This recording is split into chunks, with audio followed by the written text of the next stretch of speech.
All right, my friends, welcome back to Barriers and Boundaries Resilience Leadership Podcast. And I'm very excited to have Patrick Nardulli here with me today.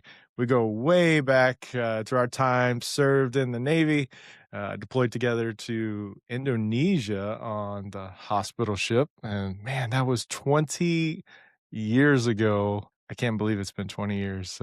Great to see you. Still living in San Diego. And man, how you doing? What are you up to these days? Yeah, thanks. Man, a lot of great things, man. Since we parted ways, continue to do great things in the Navy and take care of our sailors. Then transitioned for the last 15 years after that was serving under the umbrella of the Bureau of Medicine. One side of the house there was the Naval Center for Combat and Operational Stress Control, really building resilience programs and just educating the fleet. I think at that time it was more of a stigma campaign, kind of break those barriers down so they would come to folks like yourself during that time frame and confide in somebody, but more importantly, to trust their brothers and sisters to the left or the right of them so we can get them to the resources. Now that's evolved. Some of the work that I've done is working with two great organizations under the Bureau of Medicine, and that was the Naval Health Research Center under Warfighter Performance, where I love to just geek out on the science of it all. And it really was everything has to do with resilience. It was just mind, body, neuroscience, research physiologist, research psychologist, and again, just looking at the cutting edge of what are we doing to answer the call to Chief of Naval Operations to make sure that his warfighters were ready to go to deploy and do what they need to do. And then I was very fortunate to get pulled back over to the Naval Center for Combat and Operational Stress Control and stand up another program, which we've known for a long time as Operational Stress Control or Combat and Operational Stress Control. This evolved to expanded Operational Stress Control, where we really got to the left of bang, if you will, the left of those events. What are we doing to actually make it a preventative model that complemented everything else that the military has been doing that can support them and support the leadership out there to take care of the people? And so that's been my last 15 years is just as a military leader, resilience coach and curriculum developer is really been my wheelhouse. And I continue to do that inside and outside of our great government. Yeah, and I love that and been following your work and just appreciate everything that you've been working on and even collaborating with Healthy for Life, that book as well. And man, what a good opportunity to I'll have to get one yeah, out to there you. it is. There it is. Yeah, there it is. So those who may be outside of the military, this could be overwhelming. What did you just explain to me? What did you just say to me? To think a whole department within the military, within a branch of service, committed to stress control, Mm. working on resilience, working on toughness, I don't know, bio nurturing, I don't know else you want to call it, right? But it's just that whole person healthiness. I know you've addressed a lot of barriers to being healthy. How do you overcome those? How do you work through those? And we'll just set it up here at the beginning. Yeah. That there's a lot to unpack, but what does healthy look like? What is resilience, maybe compared to what you've seen in the past? I think that's a great question. And I think often when we speak about resilience, it's maybe misconstrued or it's Mm. become a dirty word to some folks, right? Because everybody's just kind of been throwing it out there for a long time. Is it might connect it with grit or toughness. And those are two different terms. Now we all need grit and toughness going into something, but I think they all contribute to being resilient. And so something that we've evolved this definition of resilience is no longer is it just returning to form. Think of a palm tree getting blown in the wind and coming back to Mhm. form. That's a beautiful thing. But what can we do to improve the resilience of those that we're working with, and especially from a leadership standpoint and the human being for that matter?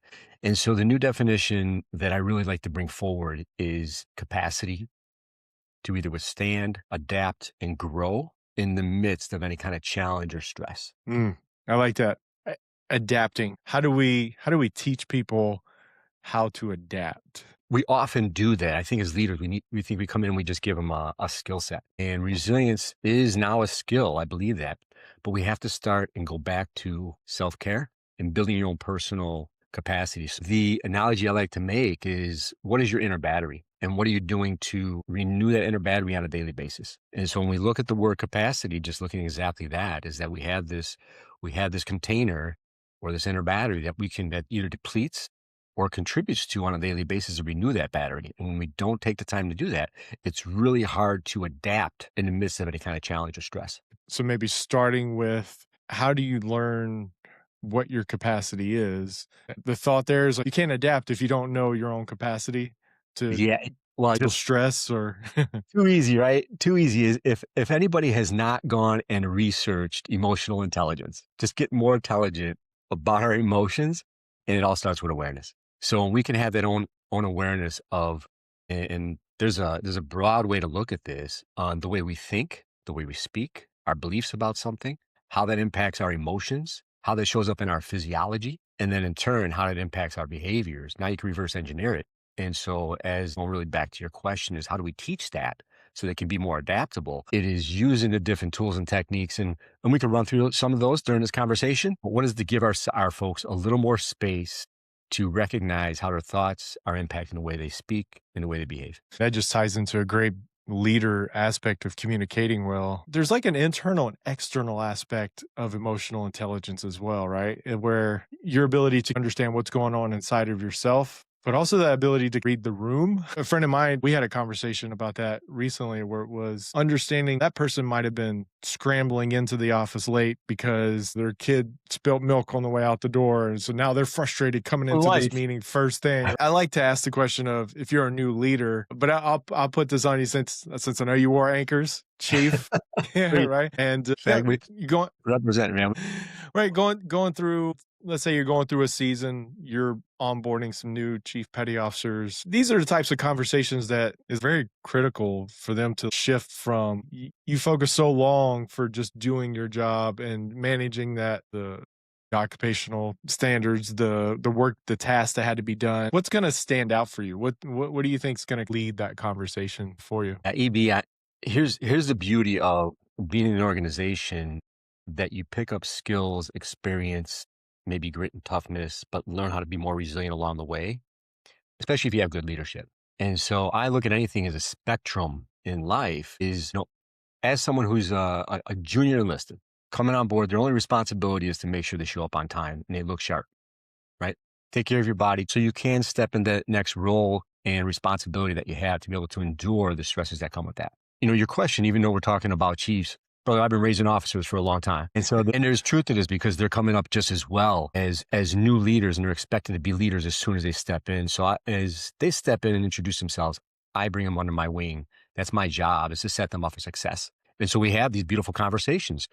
What are we doing to really take care of yourself first and recognize that self-care is not selfish? If you don't take care of yourself, you will burn out and you will not perform at your optimal levels. So what can we do to start having that conversation? So I really like to shift their mindset that they do have a new responsibility. And everything's a continuum to me, is that as we pick up rank, we have more responsibility for the human beings that work underneath us or work alongside us.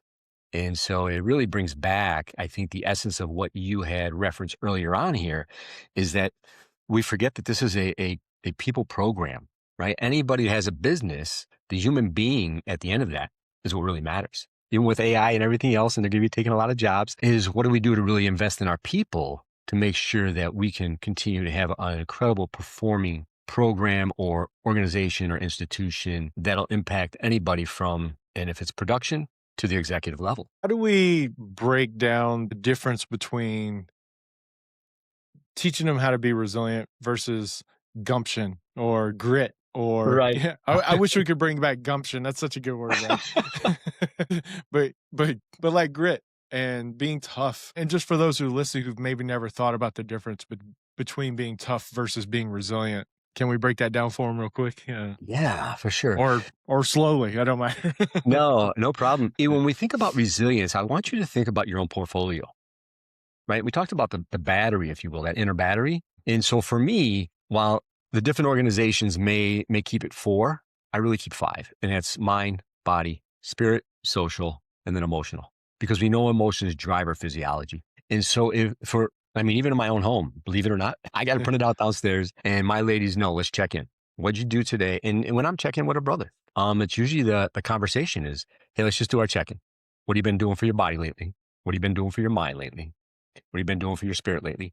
And spirit doesn't have to be religious, right? Right. I know my God is, but it's, values, right? Are you aligning with your values? And because we know when we don't do those, it kind of tears at us, right? Slowly. And then Social, man, today I will tell you something. And when it comes down to leadership, what are we doing to build those conditions and that culture for trust and connectedness within an organization? And even today, as much as we have greater connection with technology, there's a loneliness going on. There's a disconnection with the human being, and that's having downstream effects when it comes down to depression, anxiety, etc. And then the emotional piece, I always love to get in the emotional piece, and there's a lot of tools and techniques that we can use to actually shift your physiology so you can actually add to your battery, if you will. I wrote a book called The Identity ATM. And in the book, I talk about emotional equity in the workplace, where how much are we investing our emotions? And I wanted to address the problem with when people get fired or laid off or they retire and their whole identity changes, but they've never known how to have all this equity that they've built up in who they are. How do they spin that somewhere else? I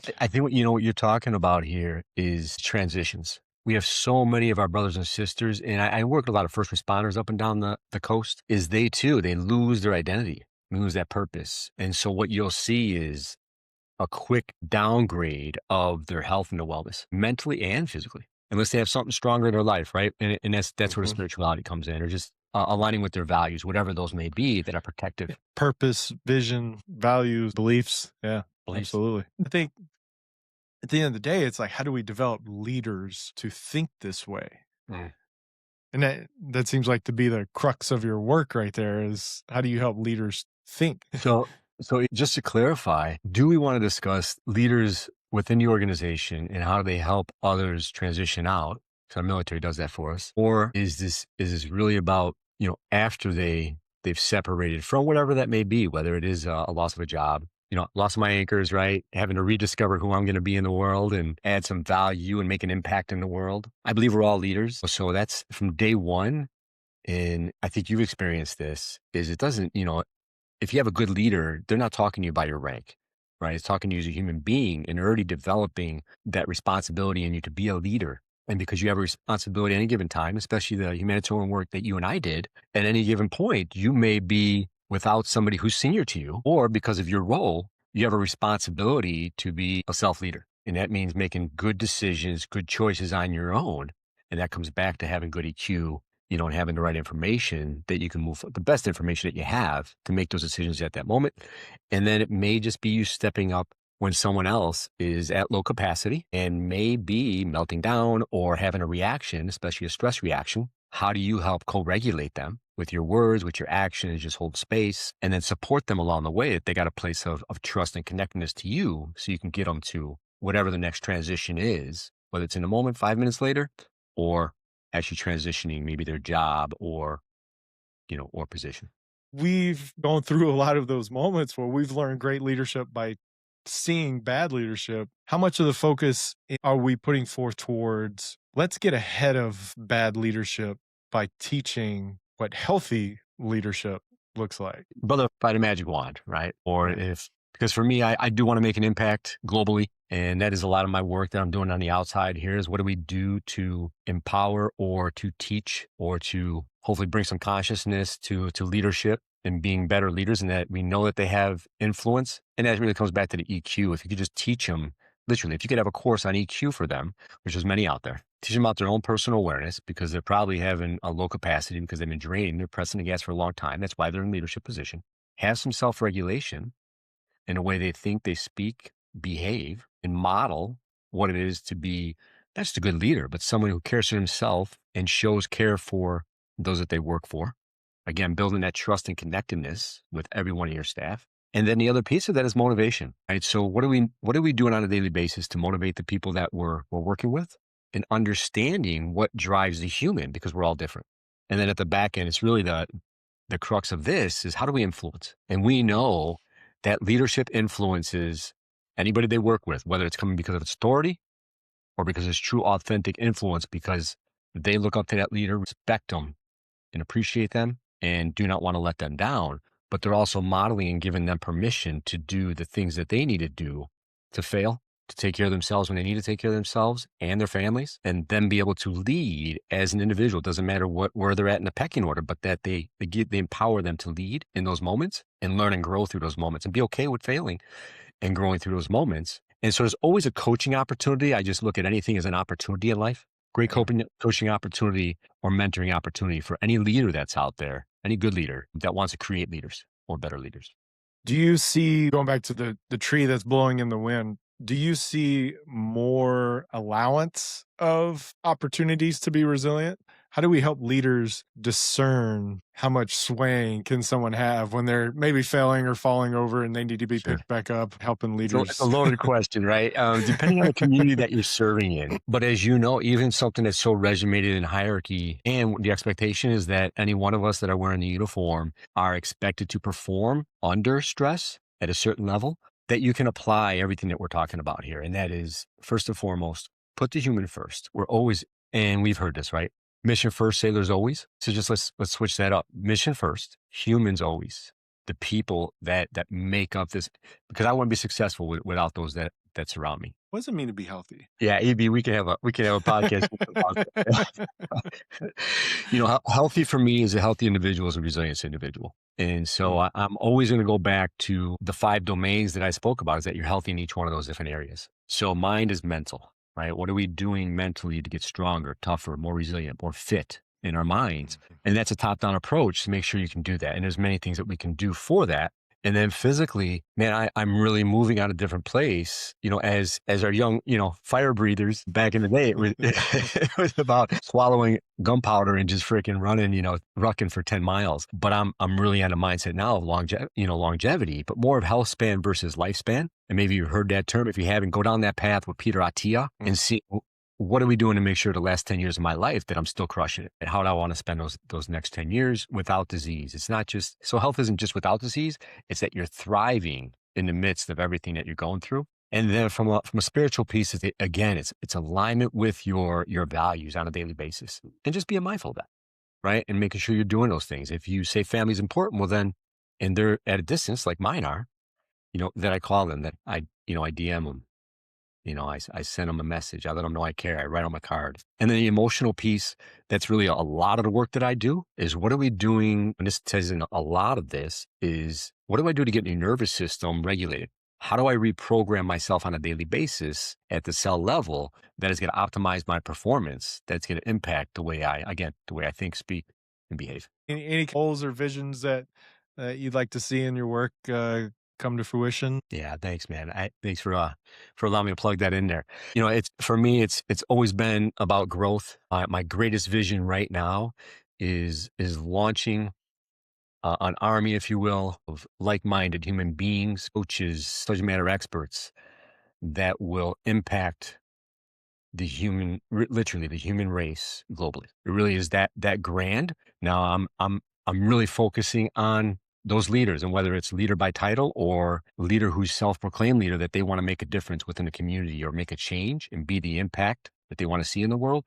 Those are the ones I want to work with. And so the whole vision here is to bring, again, folks just like yourself, that are like-minded and really want to make an impact in the world. Let's continue to have these conversations, put it out there. It's not about me, never was.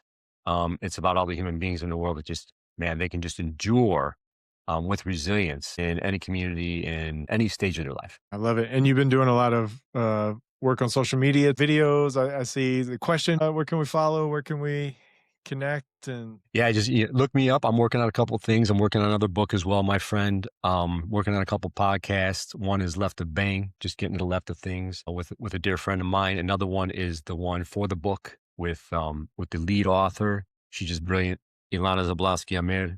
So we're gonna start breaking this down and pulling in folks there, and then just a lot of collaborations up and down the coast, globally as well. I've got some folks that really just want to make a difference. But as of right now, yeah, my presence out there is small. But 26, I've come to the realization I have to get beyond the any angst of putting yourself out there on social media. If it gets the message out and just reminding all of us, it's never about us. It's about those you want to impact. perfect. Man, I wish you well. I wish you the best and look forward to seeing what happens for you this year and beyond. We'll keep fighting a good fight, keep fighting for resilience. And man, any parting words, any final words of advice or encouragement or thoughts, reflections on? No, I just want to thank you for taking the time and the work that you've been doing for some time. And I think there's really something to be said about investing in the greatest asset we have, and that's ourselves. whatever that looks like. Well, thanks, brother. I appreciate you, and we'll be in touch. All right, my friends, that was Patrick Nardulli talking about the continuum of resilience, a conversation that we could continue to dive deeper in. I want you to explore those areas of what it means to take care of yourself so you can take care of others, really developing emotional intelligence. How do you know what you need in the moment? Is your battery running low? Are there things that you need support with? Just so many things that have come up in the short conversation that we had today. Super grateful for him and his continued service to not only the nation, but the nation's warriors and developing them so they can continue the fight. Wow, where do we go from here? Comment some thoughts that you may have had along the lines of what we talked about in this episode. And we're going to keep fighting the good fight, keep pushing for resilience. And until next time, EB out here.